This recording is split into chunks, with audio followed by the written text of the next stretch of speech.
जप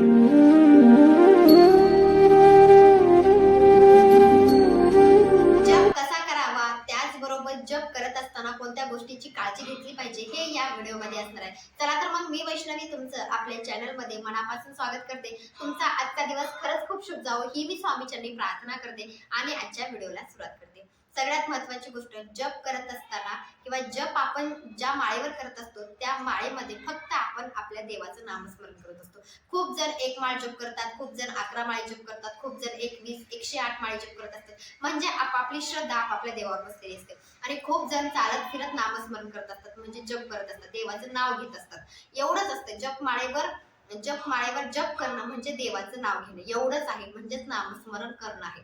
खूप जण सकाळच्या वेळी नामस्मरण करतात, खूप जण झोपायच्या आधी एक माळ का विना जप म्हणजे नामस्मरण करत असतात.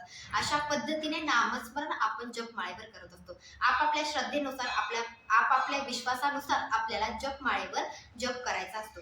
सगळ्यात महत्त्वाची गोष्ट की जप माळेवर कसा करावा खूप जणांना माहिती नाही. ज्यांना जप माळेवर जप करायची इच्छा आहे त्यांनी हा व्हिडिओ शेवटपर्यंत पाहिला पाहिजे. म्हणजे तुमचे जे प्रश्न आहेत त्याचं उत्तर ह्या व्हिडिओमध्ये असणार आहे.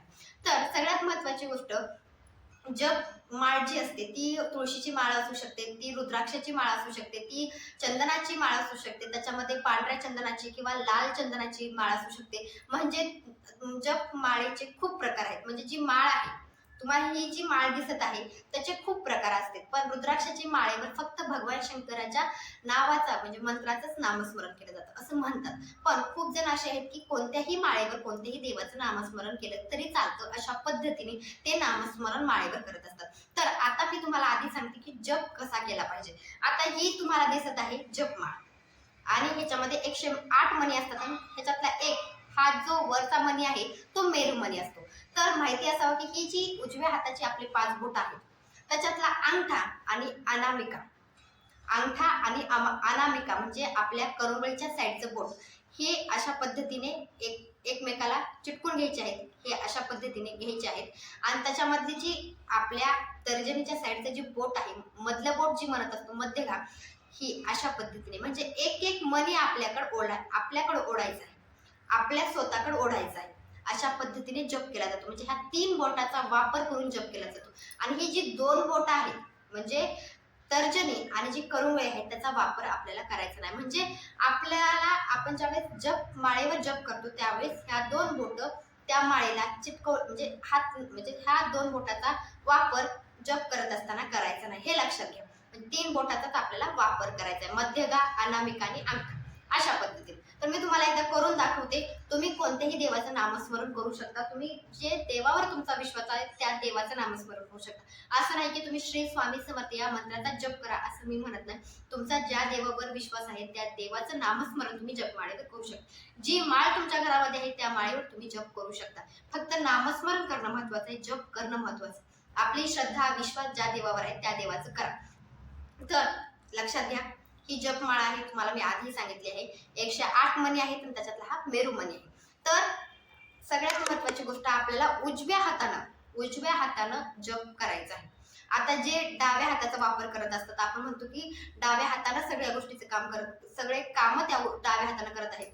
तर लक्षात घ्या, जो व्यक्ती डाव्या हाताचाच वापर देवपूजा करत असतानाही करतो त्यानं जप डाव्या हाताने केला तरी चालेल. कारण की त्याचा उजवा हात कोणतेही काम करताना असताना उजव्या हाताचा वापर तो करत नाही, डाव्या हाताचाच वापर करतो. म्हणून मी सांगत आहे, जे डाव्या हाताने काम करतात त्यांनी जप डाव्या हाताने केला तरी चालेल. पण शक्यतो तुम्ही उजव्या हाताचा वापर करू शकता. म्हणजे उजव्या हातानेच आपण देवपूजाही करतो आणि जप ही आपल्याला उजव्या हातानेच करायचा, डाव्या हाताचा वापर करायचा नाही. पण तुम्हाला जमत नसेल तर तुम्ही डाव्या हाताने जप केला तरी चालेल. तर मी तुम्हाला एकदा दाखवते. आता मी अशा पद्धतीने घेतला आहे अंगठा आणि अनामिका आणि मध्यगाला एक एक मणी माझ्याकडे मी ओढत आहे. आता मी दाखवत आहे, तुम्हाला लक्षात येत असेल बघा. श्री स्वामी समर्थ, श्री स्वामी समर्थ, श्री स्वामी समर्थ, श्री स्वामी समर्थ, श्री स्वामी समर्थ, श्री स्वामी समर्थ, श्री स्वामी समर्थ, श्री स्वामी समर्थ. ही जी 2 बोट आहेत, ही बोटाला टच करायचं नाही आणि माळेला पण टच करायचं नाही. अशा पद्धतीने आपल्याला जप करायचा आहे. तुम्हाला समजलं आहे, अशा पद्धतीने जप तुम्ही करू शकता. सगळ्यात महत्वाची गोष्ट, आता ज्यावेळेस आपले 108 मणी होतात म्हणजे 108 मणी म्हणजे आपलं ज्यावेळेस मेरू मणीपर्यंत, आता ही जी मेरू मणी आहे तिथपर्यंत ज्यावेळेस आपला जप करणं होते, म्हणजे आता मी तुम्हाला एकदा दाखवतो, तुम्हाला समजेल. आता इथपर्यंत आले, 2च मणी राहिले, श्री स्वामी समर्थ, श्री स्वामी समर्थ.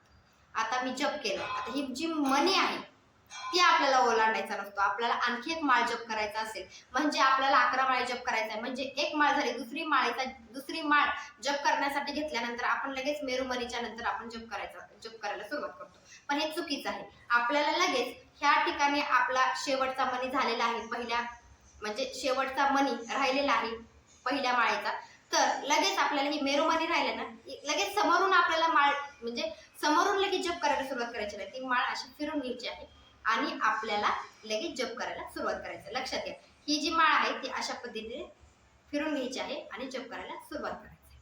अशा पद्धतीने म्हणजे ही जी मेरुमणी आहे न ओलांडता आपल्याला माळ फिरवायची आहे आणि जप करायचा आहे. तर तुम्हाला समजलं आहे की जप कोणत्या बोटाने करायचं आहे. लक्षात घ्या, 3 बोटाचाच वापरून आपल्याला जप करायचा आहे. जसं तुम्हाला जमेल तशा पद्धतीने जप करा. फक्त नामस्मरण म्हणजे देवाचं नाव घेणं महत्वाचं आहे. ते झाल्यानंतर आता जप करत असताना म्हणजे आपण जप माळेवर ज्यावेळेस करत असतो तर कोणकोणत्या गोष्टीची काळजी आपल्याला घ्यायची आहे. सगळ्यात महत्वाची गोष्ट, आपण ज्यावेळेस जप करायला घेतला त्यावेळेस आपल्याला ती माळ जी आहे ती अशा पद्धतीने तिच्या पाया पडायचं आहे, म्हणजे तिला वंदन करायचं आहे. नंतर तुम्हाला त्या माळेला वंदन केल्यानंतर तुम्ही अशा पद्धतीने म्हणजे वंदन करायचं आहे. वंदन करून आपल्याला माळेवर जप करायला सुरुवात करायची आहे. त्याच्यानंतर दुसरी महत्वाची गोष्ट, आपण ज्या ठिकाणी बसलो आहोत म्हणजे आपलं शांत वातावरण आपल्या घरामध्ये असलं पाहिजे, त्यावेळेस जप होणं शक्य आहे. नाहीतर कोणीतरी काहीतरी बोलतंय आणि आपण जप करतोय म्हणल्यानंतर आपलं लक्ष पूर्णपणे त्या व्यक्तींकडे जातं. म्हणून लक्षात घ्या की शांत वातावरणामध्येच तुम्हाला जप करायचा आहे. तुम्ही ज्या ठिकाणी बसलाय म्हणजे देवाच्या समोरच बसून आपल्याला जप करायचा आहे. तुम्ही पूर्व दिशेला बसून आपल्या देवाच्या समोर बसून तुम्ही जप करू शकता. पूर्व दिशेला बसून जप करू शकता. आपण ज्या ठिकाणी बसल्या त्याच्या खाली म्हणजे आपल्या खाली आसन घेणं गरजेचं आहे. ज्यांना जमत नाही म्हणजे ज्यांना खाली बसणं शक्य नाही त्याने खुर्चीवर बसून जप केला तरी चालेल. पण खुर्चीवर बसताना सुद्धा तुम्हाला खुर्चीवर आसन टाकूनच त्याच्यावर बसायचं आहे. आसनाचा वापर तुम्हाला करायचा आहे. त्याचबरोबर जपमाळ ही दुसऱ्याची वापरायची नाही. जपमाळ स्वतःचीच असावी आणि स्वतःच वापरा. दुसऱ्या म्हणजे सगळेजण एकाच माळेवर जप करा असं नाहीये, हे सुद्धा चुकीचं आहे. आपल्याला आपल्या स्वतःचीच माळेचा जप करायचा आहे. त्याचबरोबर माळ कुठेही ठेवायची नाही. पवित्र ठिकाणी म्हणजे तुम्ही ज्या ठिकाणी आपलं देवघर आहे त्या देवघराच्या ठिकाणी आपल्याला जपमाळ ठेवायची आहे. जपमाळेचा वापर दुसऱ्या कोणीही करायचा नाही. फक्त ज्याची माळ आहे, जे जप एका माळेवर करतात त्यांनीच आपल्या जपमाळेवर वापर करायचा.